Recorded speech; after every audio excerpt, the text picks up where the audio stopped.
Pernahkah Anda bertanya-tanya bagaimana satu langkah sederhana di musim gugur bisa menghasilkan bonggol bawang putih sebesar kepalan tangan di musim panas mendatang? Banyak orang mengira bahwa musim utama berkebun berakhir setelah panen. Namun, kenyataannya, justru di bulan September inilah fondasi diletakkan untuk salah satu panen bawang putih yang paling harum dan terbesar. Hari ini, kita akan mengupas tuntas semua rahasia penanaman bawang putih musim dingin. Mulai dari pemilihan siung hingga selimut musim dingin yang tepat untuk bedengan Anda. Dan saya janji, Anda akan menemukan beberapa trik yang bahkan pekebun ahli pun enggan berbagi, yang akan secara drastis mengubah cara Anda menanam bawang putih. Sebagai permulaan, mari kita pahami apa itu bawang putih musim dingin. Ini bukan sekadar varietas biasa, melainkan tanaman tangguh yang membutuhkan dinginnya musim dingin untuk menguatkan diri dan mengumpulkan energi. Justru embun beku inilah yang memicu program pertumbuhannya, sehingga di musim semi, ia menjadi salah satu tanaman pertama yang tumbuh. Dan menjelang musim panas, ia membentuk bonggol besar dan berair. Jika Anda melewatkan penanaman di musim gugur, hasil seperti ini tidak akan mungkin tercapai. Nah, mari kita mulai dengan pertanyaan paling penting yang selalu menjadi perhatian banyak orang. Kapan waktu yang tepat untuk menanam bawang putih musim dingin? Kami memang memberi judul video ini September waktunya menanam. Tapi tentu saja itu hanyalah patokan umum. September memang menjadi acuan yang baik untuk beberapa wilayah. Namun cuaca itu bisa sangat berubah-ubah dan setiap tahun selalu ada penyesuaian. Oleh karena itu, mengikuti kalender secara membabi buta adalah kesalahan pertama yang mungkin terjadi. Ada satu aturan emas yang selalu berhasil dan berlaku di mana saja, kapan saja. Ingat baik-baik, bawang putih musim dingin harus ditanam 3-4 minggu sebelum datangnya embun beku yang stabil. Bukan embun beku ringan pertama di tanah, tapi ketika suhu benar-benar turun di bawah nol secara stabil dan tanah mulai membeku. Mengapa periode waktu ini sangat penting? Mari kita pahami logika di balik pertumbuhan tanaman ini. Dalam waktu 3-4 minggu tersebut, siung bawang putih sempat melakukan hal terpenting, menumbuhkan akar. Akar-akar ini akan mencengkeram tanah dengan kuat, membuatnya stabil dan mengumpulkan energi untuk bertahan di musim dingin. Namun, pada saat yang sama, ia belum sempat mengeluarkan daun hijau di atas permukaan tanah. Dan inilah kondisi yang ideal. Apa yang terjadi jika menanam terlalu awal? Misalnya di bulan Agustus, bawang putih tidak hanya akan berakar, tapi juga akan mulai bertunas. Tunas-tunas hijaunya yang rapuh akan muncul di atas tanah dan akan mati tanpa ampun oleh embun beku kuat pertama. Hal ini akan melemahkan umbinya, dan di musim semi, ia akan membutuhkan waktu lama untuk pulih, jikapun bisa bertahan hidup. Lalu, bagaimana jika menanam terlalu lambat, tepat sebelum embun beku? Siung bawang putih tidak akan sempat berakar. Ia akan melewati musim dingin dalam kondisi lemah dan bisa saja membusuk atau membeku di tanah yang sudah beku. Oleh karena itu, berpatokanlah pada perakiraan cuaca jangka panjang untuk wilayah Anda. Jika Anda tinggal di daerah selatan, waktu penanaman Anda bisa jadi pada bulan Oktober, bahkan awal November. Sebaliknya, untuk wilayah utara, penanaman sebaiknya diselesaikan pada paruh pertama bulan September. Penanda utamanya bukanlah tanggal di kalender, melainkan suhu di luar dan perakiraan cuaca untuk 1 bulan ke depan. Tujuan Anda adalah membiarkan bawang putih berakar, tapi jangan sampai ia bertunas. Itulah rahasia di balik waktu penanaman yang sempurna. Nah, sekarang mari kita bahas tentang bibitnya itu sendiri. Soal waktu sudah beres, tapi bibit seperti apa yang akan kita tanam? Dan disinilah banyak orang sering tergoda. Kenapa tidak pakai saja bawang putih dari supermarket terdekat? Kelihatannya bagus, besar-besar, putih bersih. Buat apa cari yang lain? Stop!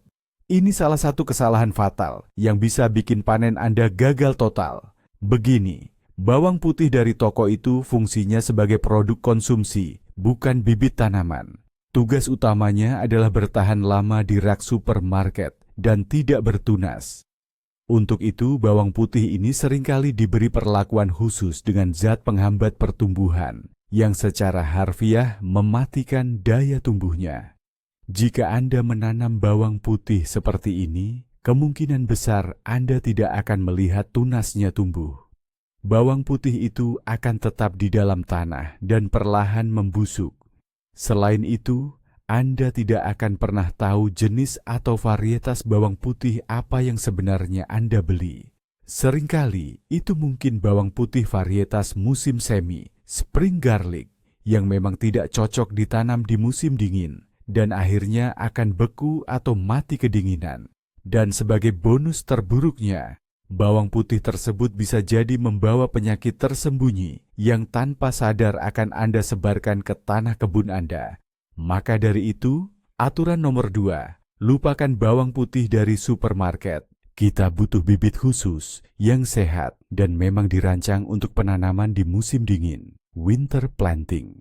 Carilah bibit ini di pusat-pusat pertanian, dari petani sayur terpercaya di pasar, atau dari tetangga kebun yang memang bangga dengan hasil panen mereka. Hanya dengan cara ini, Anda akan mendapatkan jaminan bahwa Anda menanam varietas yang tepat, siap menghadapi musim dingin, dan akan memberikan hasil yang memuaskan. Baik, kita sudah menemukan jenis bawang putih yang tepat. Namun, ada beberapa hal penting yang perlu diperhatikan di sini.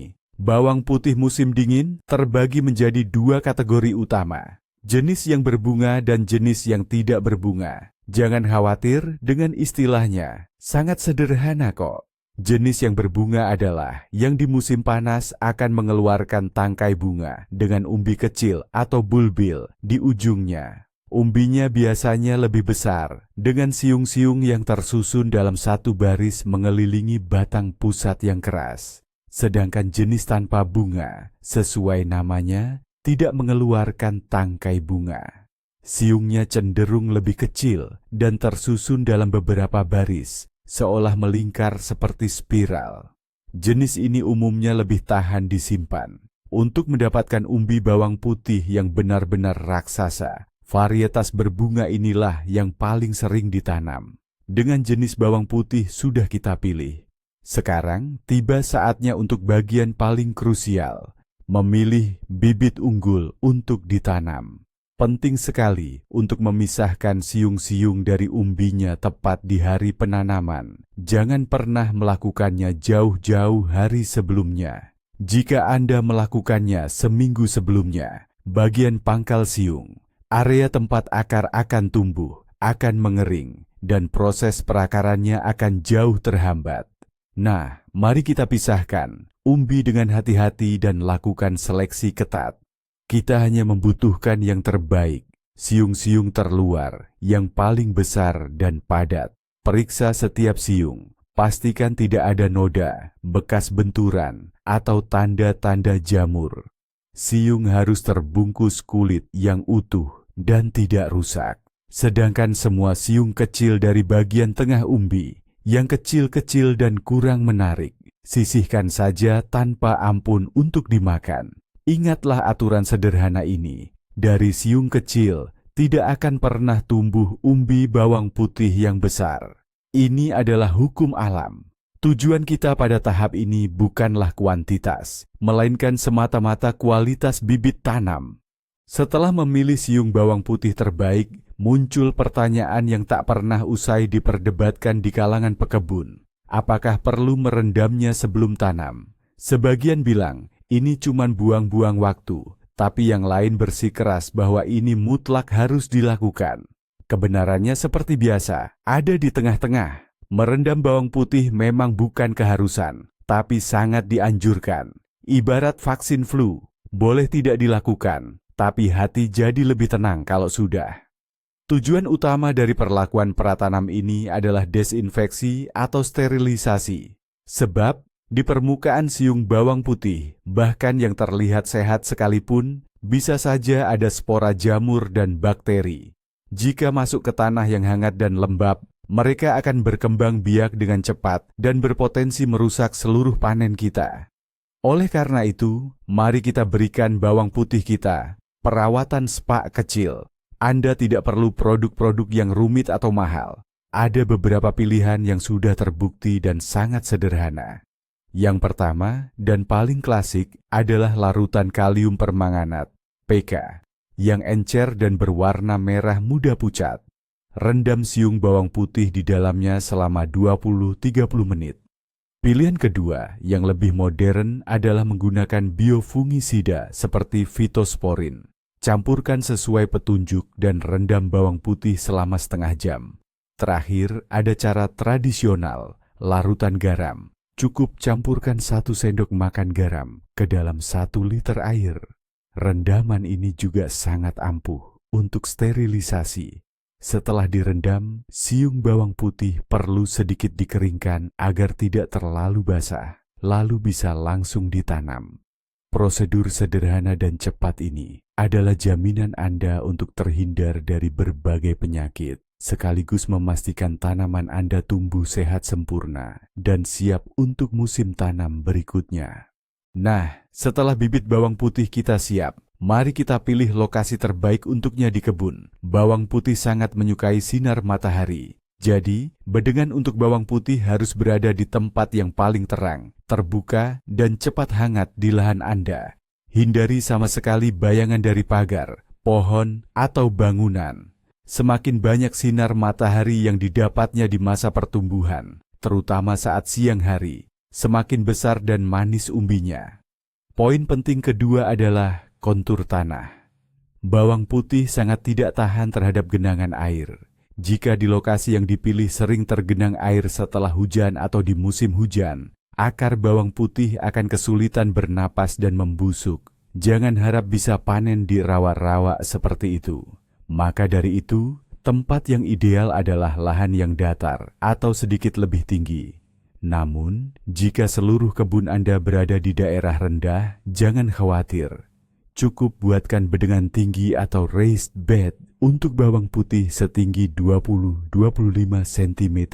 Ini dijamin akan melindunginya dari kelebihan air. Dan aspek ketiga yang sangat krusial adalah rotasi tanaman, atau sederhananya tanaman pendahulu.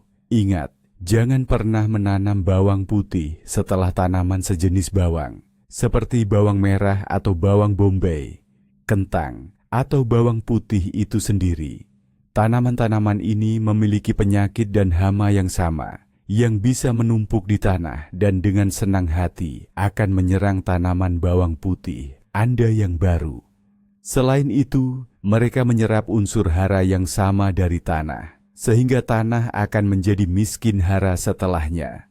Tanaman pendahulu yang ideal untuk bawang putih adalah tanaman labu-labuan, timun, zukini, labu siam, polong-polongan, kacang polong, kacang buncis, kubis-kubisan, atau tanaman penutup tanah, green manure.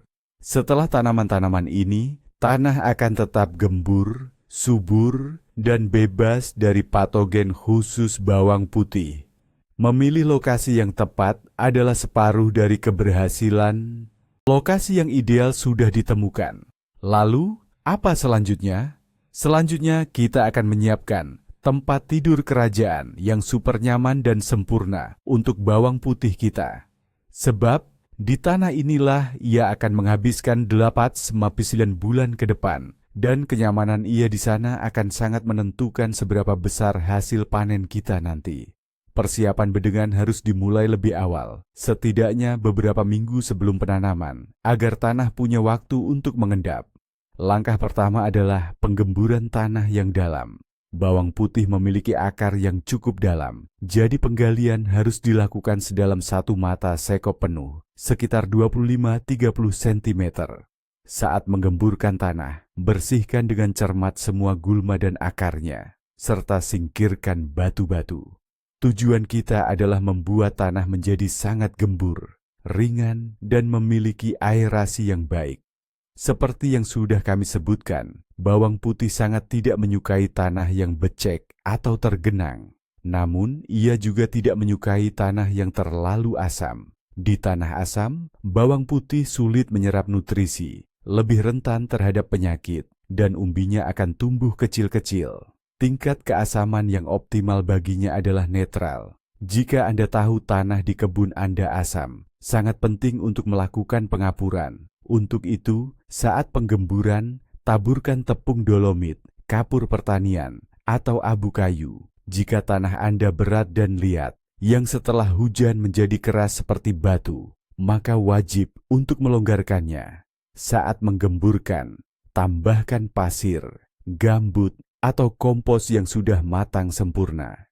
Ini akan memperbaiki struktur tanah, membuatnya lebih berongga dan ringan, agar akar mudah tumbuh. Ingat, persiapan tanah bukanlah buang-buang waktu, melainkan fondasi utama yang akan menentukan seluruh keberhasilan panen Anda di masa depan. Tanah sudah kita gemburkan, membuatnya remah dan berongga. Sekarang saatnya memberi makan tanah ini dengan benar. Pemupukan bedengan di musim gugur ini adalah tahap krusial, karena dari sinilah bawang putih akan mengambil nutrisi untuk perakaran yang kuat dan melewati musim dingin dengan sukses. Namun, ada satu hal yang sangat penting perlu diperhatikan. Kebutuhan nutrisi bawang putih di musim gugur sangat berbeda dari kebutuhan di musim semi. Kesalahan utama banyak pemula adalah memberikan pupuk kandang segar atau pupuk nitrogen seperti urea atau amonium nitrat saat pengolahan tanah di musim gugur.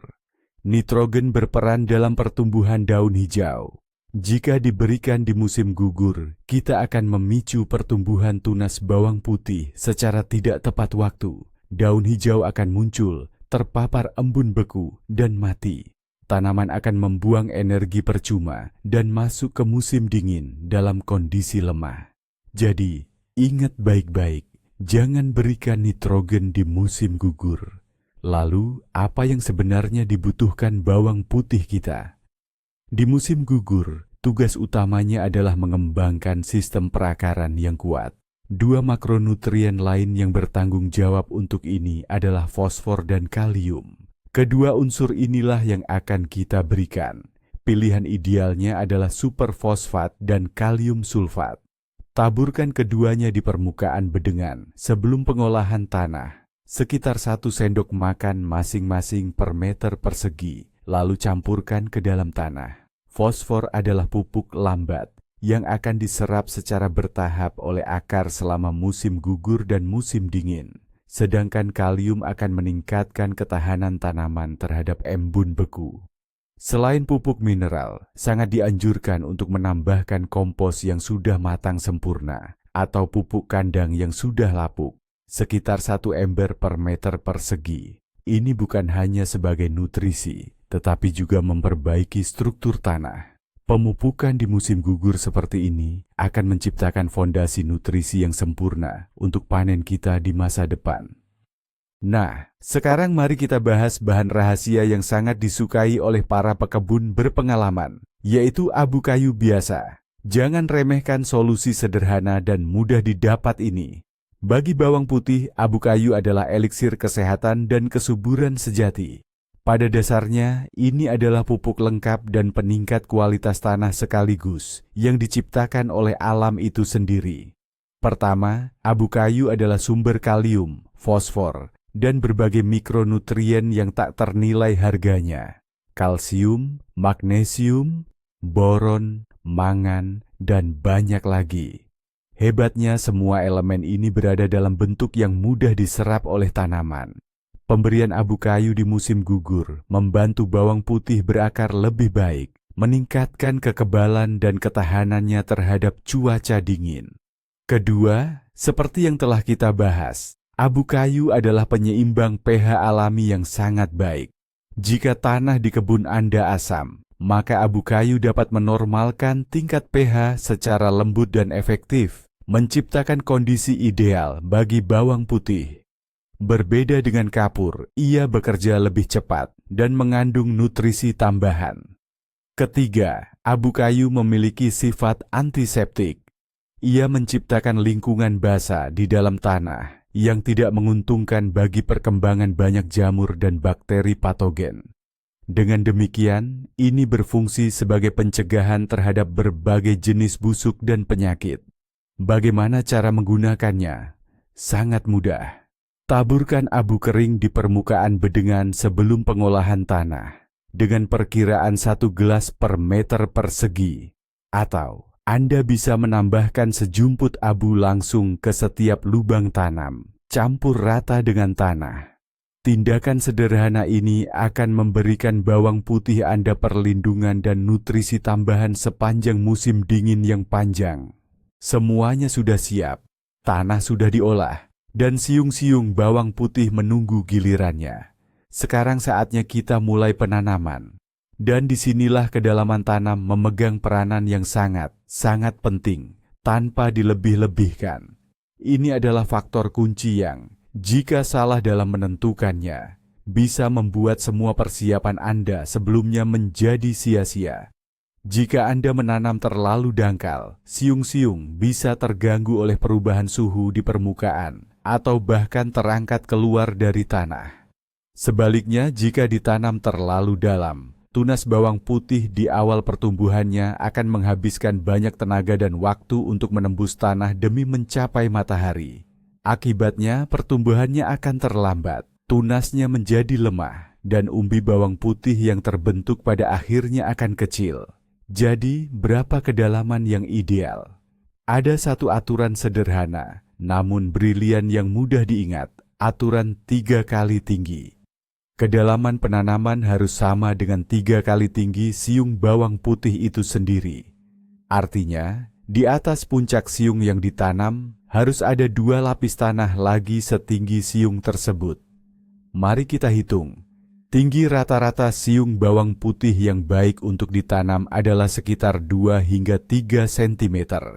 Kalikan 3, maka kita mendapatkan kedalaman lubang tanam sekitar 6 hingga 9 cm. Inilah patokan idealnya. Tentu saja, perlu ada penyesuaian tergantung jenis tanah. Pada tanah ringan atau berpasir, Anda bisa menanam sedikit lebih dalam, hingga sekitar 10 cm, karena sifatnya yang lebih gembur dan cepat kering. Sedangkan pada tanah liat yang berat, justru sedikit lebih dangkal, sekitar 5 hingga 6 cm, agar tunasnya lebih mudah menembus permukaan. Namun secara rata-rata, patokan 7 hingga 8 cm adalah yang paling tepat. Ingatlah aturan sederhana ini, dan Anda tidak akan pernah salah dalam menentukan kedalaman tanam. Setelah membahas soal kedalaman tanam, sekarang mari kita beralih ke topik ruang tumbuh. Bawang putih butuh ruang gerak, ia tidak suka berdesakan. Agar bisa membentuk umbi yang besar dan sempurna, setiap tanaman memerlukan ruang yang cukup untuk akar berkembang dan menyerap nutrisi. Jika Anda menanam siung terlalu rapat, mereka akan mulai bersaing memperebutkan cahaya, air, dan nutrisi. Akibatnya, Anda tidak akan mendapatkan panen umbi besar yang melimpah, melainkan bedengan dengan bawang putih yang kecil dan kurang berkembang. Ada pola tanam klasik yang sudah teruji bertahun-tahun, yang memastikan ruang optimal untuk setiap tanaman. Jarak tanam antar siung dalam satu baris sebaiknya minimal 10 cm, atau lebih ideal lagi 15 cm. Jarak ini cukup agar mereka tidak saling mengganggu. Tidak kalah penting juga jarak antar baris tanam, atau yang disebut jarak antar baris. Jarak ini harus lebih lebar, sekitar 20-25 cm. Mengapa perlu jarak selebar itu? Pertama, ini lagi-lagi untuk memastikan area penyerapan nutrisi yang cukup. Kedua, jarak lebar akan menciptakan ventilasi dan pencahayaan yang memadai bagi tanaman, yang merupakan pencegahan efektif terhadap penyakit jamur. Dan ketiga, jarak antar baris yang lebar itu sangat nyaman. Di musim semi dan panas, Anda akan jauh lebih mudah menggemburkan tanah, membersihkan gulma, dan menyiram bedengan tanpa khawatir merusak tanaman. Jangan mencoba menghemat lahan dengan menanam terlalu rapat. Dalam berkebun, prinsip ini tidak berlaku. Semakin banyak ruang yang Anda berikan untuk setiap tanaman, tentu dalam batas wajar, maka semakin besar dan melimpah pula hasil panen yang akan Anda dapatkan sebagai balasannya. Sekarang, mari kita bahas momen yang mungkin terdengar sepele, namun sangat krusial dan sering dilewatkan banyak pemula. Bagaimana cara menanam si siung bawang putih ini dengan benar? Sepertinya mudah, bukan? Tapi disinilah kunci awal pertumbuhan yang cepat dan sehat. Setiap siung bawang putih memiliki atas dan bawah. Bagian bawah adalah dasar siung, area yang datar, sedikit kasar, tempat siung menempel pada bonggol induknya. Dari sinilah akar akan tumbuh. Bagian atas adalah ujung yang runcing, tempat tunas hijau akan muncul. Tugas kita adalah menanam siung secara vertikal sempurna. Bagian dasar menghadap ke bawah, dan ujung runcing menghadap ke atas. Apa yang terjadi jika Anda menanamnya miring, atau yang lebih parah, terbalik? Tidak ada yang fatal, kok. Bawang putih adalah tanaman yang cerdas dan ulet. Ia tetap akan mencari tahu kemana akar harus tumbuh dan kemana tunas harus muncul. Namun, pergulatan di bawah tanah ini akan menghabiskan waktu berharga dan energi yang sangat besar. Tunasnya terpaksa membuat lengkungan, membengkokkan diri untuk menemukan jalan menuju matahari. Akibatnya, tunas akan muncul lebih lambat, lebih lemah, dan mungkin bengkok. Padahal semua energi yang terbuang untuk akrobatik di bawah tanah itu seharusnya bisa dialokasikan untuk membentuk umbi bawang putih yang besar dan berkualitas. Oleh karena itu, jangan terburu-buru. Buatlah lubang tanam di tanah dengan kedalaman yang pas. Letakkan siung dengan hati-hati dalam posisi yang benar, lalu timbun kembali dengan tanah. Dan satu tips penting lagi, jangan sekali-kali menekan atau memutar siung ke dalam tanah dengan paksa. Tindakan ini bisa merusak bagian dasar siung yang lembut dan memadatkan tanah di bawahnya, sehingga mempersulit pertumbuhan akar. Cukup letakkan dengan hati-hati dan lembut ke dalam lubang yang sudah disiapkan. Detail kecil ini secara langsung memengaruhi kekuatan dan kecepatan pertumbuhan awal bawang putih Anda. Sudah selesai menanam? Hebat!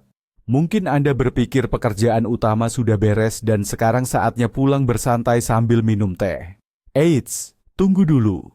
Kita masih punya satu langkah terakhir, tapi justru salah satu yang paling penting, yaitu melindungi bawang putih kita untuk menghadapi musim dingin. Proses ini disebut mulsa atau mulching. Mulsa adalah lapisan pelindung dari bahan organik yang kita sebarkan di permukaan bedengan.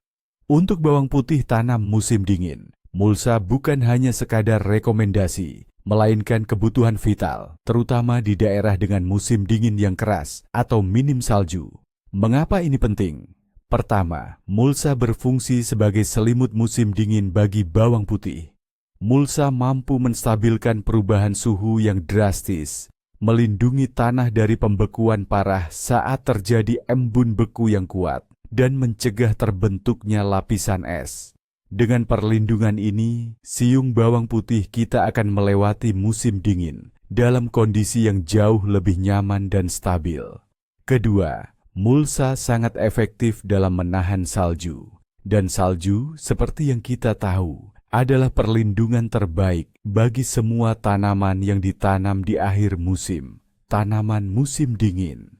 Semakin tebal lapisan salju di bedengan, semakin hangat bawang putih kita. Ketiga, di musim semi, mulsa akan memberikan manfaat tambahan yang tak kalah penting. Mulsa akan mencegah penguapan cepat kelembaban tanah setelah salju mencair, menjaga tanah tetap gembur, dan menghambat pertumbuhan gulma pertama. Ketika terurai, mulsa juga akan menjadi pupuk organik tambahan. Bahan apa saja yang bisa digunakan sebagai mulsa? Ada banyak pilihan. Daun-daun kering yang berguguran dari pohon yang sehat, gambut, kompos, atau pupuk kandang yang sudah matang sempurna, jerami, rumput yang baru dipangkas, tanpa biji, atau serasah jarum pinus. Lapisan mulsa sebaiknya cukup tebal, sekitar 5 hingga 10 cm. Bedengan tidak perlu langsung ditutup mulsa setelah penanaman, melainkan sedikit kemudian saat embun beku pertama mulai stabil. Ini untuk mencegah tikus membuat sarang di mulsa yang hangat. Perlindungan musim dingin yang tepat adalah jaminan Anda bahwa 100% bawang putih yang ditanam akan berhasil melewati musim dingin dan tumbuh subur di musim semi. Ada satu momen paling menakjubkan yang sering luput dari perhatian banyak orang. Keajaiban sesungguhnya itu bukan terjadi di musim semi saat tunas hijau pertama muncul, melainkan sekarang, di musim gugur, dan berlanjut di musim dingin, di bawah selimut salju. Sambil kita menyeruput teh hangat dan memandangi jendela, di bawah tanah sana, setiap siung bawang putih sedang menjalani pendinginan atau proses stratifikasi. Tanpa spa musim dingin ini, kita tidak akan bisa mendapatkan umbi bawang putih yang besar dan padat. Anda tidak hanya sekadar menanam siung, melainkan memulai sebuah proses biokimia yang kompleks. Tugas utama Anda adalah memastikan permulaan yang tepat di musim gugur. Di musim semi, Anda hanya perlu sedikit membantu alam untuk menghasilkan panen yang melimpah. Jadi, mari kita rangkum. Waktu yang tepat, siung bawang putih pilihan, tanah yang gembur dan subur, kedalaman tanam yang pas, serta selimut mulsa untuk musim dingin. Inilah 5 pilar utama yang menopang panen bawang putih musim dingin yang besar dan sehat. Dengan mengikuti panduan sederhana ini, Anda dijamin akan mendapatkan hasil panen yang memuaskan dan membanggakan. Terima kasih sudah menonton video ini sampai selesai. Semoga tips-tips ini bermanfaat bagi Anda. Jika Anda merasa mendapatkan informasi baru, jangan ragu untuk like dan subscribe channel ini agar tidak ketinggalan tips perawatan bawang putih di musim semi nanti. Sekarang giliran Anda. Apakah Anda punya rahasia keluarga tersendiri dalam menanam bawang putih musim dingin? Atau mungkin Anda baru akan menanamnya untuk pertama kali? Yuk, bagikan pengalaman Anda di kolom komentar.